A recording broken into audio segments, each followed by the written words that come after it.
السلام عليكم ورحمة الله وبركاته. اخباركم ايه؟ يا رب تكونوا بخير وبأحسن حال. النهارده معانا الصابون ده. انا كنت بعمل الصابون قطع، او صابون المواعين او الصابون الصلب زي ما بتقولوا عليه، وعملته وفصل مني، ما قدرتش ان انا يعني اكمله لما ينشف وكده.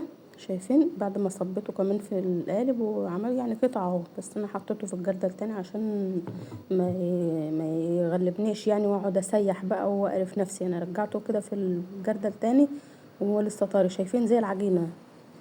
شايفين؟ بس هو شغال يعني، ومفعوله اكيد بيرغي وحلو يعني، ما منوش خسارة يعني ولا حاجة. بس هو عايز ايه؟ عايز حبة نشا او حبة دقيق. إيه، هنشوف يعني التعديل بتاعه ده ان شاء الله ونعمله. بس هو عايز اوريهولكوا، لو يعني لو انت عملت الصابون وفصل منك وعمل قطعة زي كده ومعرفتيش ان انت تجمعيه تاني، تعالي برضو شوفي هنستعمله بيرغي ازاي وشغال. نغسل بقى بيه الحواض، نغسل بيه الخلاطات، نغسل بيه الحمامات، البوتاجازات، الحاجات اللي هي ايه، الارضيات. بجد كويس يعني وبيرغي. شايفين الرغوه بتاعته كأنه قطع برضو. وكده كده اما احنا بنعمله قطع بنحطه في شويه ميه يتنقع كده لما يطرى شويه، عشان ما نقعدش نرغي يعني وكده. نحط السلكه كده ونشيله ونجري على طول. شايفين؟ غسلت بيه الحواض بتاعه الحمامات عندي ما شاء الله، والخلاطات شايفين بيبرقوا ازاي. هو حلو جدا والله، مش وحش يعني.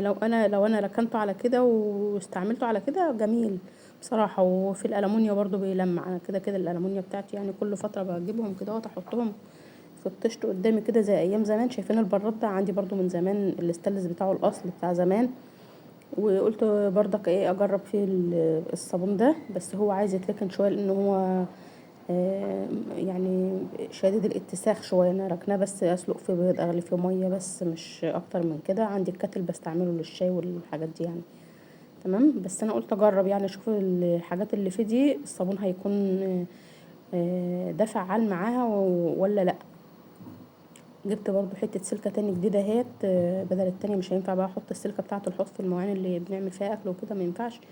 جبت حته سلكه تاني نظيفه وحطيتها، وهجيب قطعه كبيره كده من الصابون. شايفين حته كبيره كده يعني قطعه ثمينه اهي. هحطها برضو في البراد وهليطه بقى كله من بره ومن جوه كده وهرغي برضو عليه زي ما شفتوا في الخلاط وكده. وهتشوفوا دلوقتي في الحله الالومنيا برضو ما شاء الله خلى الالومنيا بتبرق.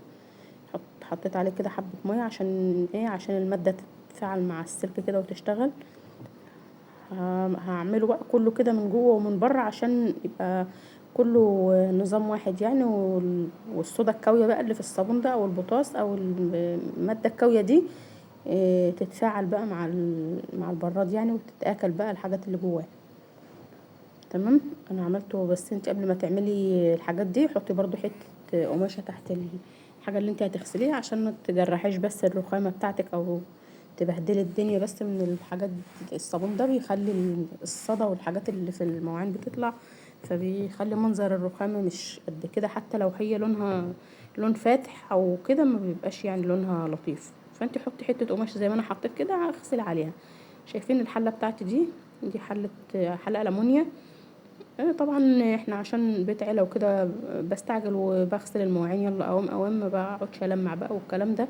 بس كل فتره بجيبهم وبجيب الصابون اللي هو القطع ده من عند بتاع منظفات او من اي محل عطاره بيبقى عنده الصابون اللي هو القطع ده. لو انا مش عندي في البيت يعني بجيبه وبحط بقى كل المواعين الالمونيا بتاعتي بقى والمعالق والشوك والحاجه اي حاجه المونيا بجيبهم كده واخد ليهم يوم معين واجيبهم واحطهم كده قدامي في الطشت برضو الالمونيا وانا قاعده في الارض كده زي ايام جدتي وامي الله يرحمهم. واحطهم كده قدامي في الطشت واغسلهم بيبقوا زي المرايات. شايفين؟ حتى هي مش هتاخد معايا وقت، والسلكه ما شاء الله بتجري في الالمونيا. مش زي إذا كان في صابون بيجي زمان بنجيبه كده نغسل بيه المواعين برضو، تحطيه في الحل او في المعون اللي انت بتغسليه السلكه تتبرم منك ما تعرفيش كان ايه اللي بيبقى في الصابون.